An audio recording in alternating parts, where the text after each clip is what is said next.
Pour aller à la plage en toute sécurité cet été, laissez-vous transporter. Tel est le slogan de la navette mise en place par la commune de Saint-Martin-de-Seignan pour relier Ondres, distante de 6 km.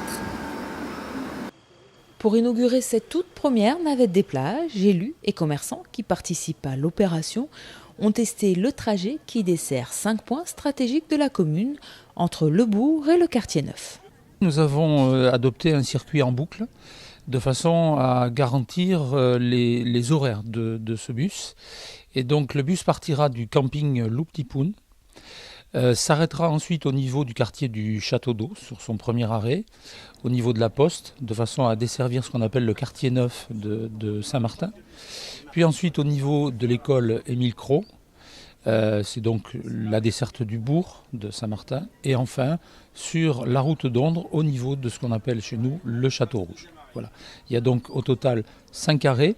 Et ensuite, le bus se rend directement à la plage d'Ondres, où il restera quelques minutes de façon à recaler ses horaires et repartira, comme on a pu le voir dans le déplacement qu'on vient de faire, non pas par l'itinéraire qui aura été utilisé à l'aller, mais par ce que l'on appelle la RD 85, de façon à éviter les bouchons de la traversée d'Ondres.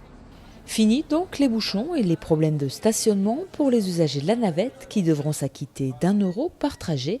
En revanche, elle est gratuite pour les moins de 16 ans. Effectivement, on a voulu que les jeunes utilisent et se servent de ce service. C'est la raison pour laquelle ce service est gratuit jusqu'à 16 ans. Et au-delà de 16 ans, on a demandé aussi, de façon presque symbolique, une participation d'1 € le trajet, pour aussi que les gens sachent que c'est un coût derrière pour quand même la collectivité. Donc quelque part, il y a un enjeu écologique, puisqu'il y a la mise en place d'un transport collectif.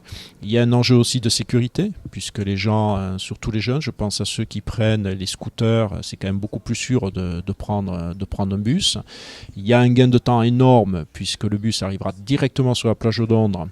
Et donc, il n'y aura pas besoin de chercher une place de parking, de tourner en rond et puis de se garer très très loin de la plage. 7 départs par jour, tous les jours, sont fixés pour le début de saison. Le dispositif sera étoffé au cours de l'été avec l'augmentation de la fréquentation touristique. Ce service, proposé aux habitants de la commune et aux touristes, fait partie intégrante de la politique de déplacement collectif souhaitée par la nouvelle municipalité. C'est un sujet que nous avions abordé longuement pendant la campagne des élections municipales. Nous avions mené donc des réunions de concertation avec la population et ce sujet des transports collectifs revenait à toutes les réunions. On sentait effectivement qu'il y a un besoin de la part des gens qui habitent sur notre commune de pouvoir se déplacer dans de meilleures conditions pour accéder sur l'agglomération bayonnaise, pour aller travailler, mais aussi l'été pour aller sur la plage et pouvoir accéder effectivement à un moment un peu plus festif. Autre moment festif, les fêtes de Bayonne, pour lesquelles la municipalité de Saint-Martin-de-Seignan reconduit le bus des fêtes. Pour plus de renseignements sur ce bus ou la navette des plages, rendez-vous sur le site de la commune.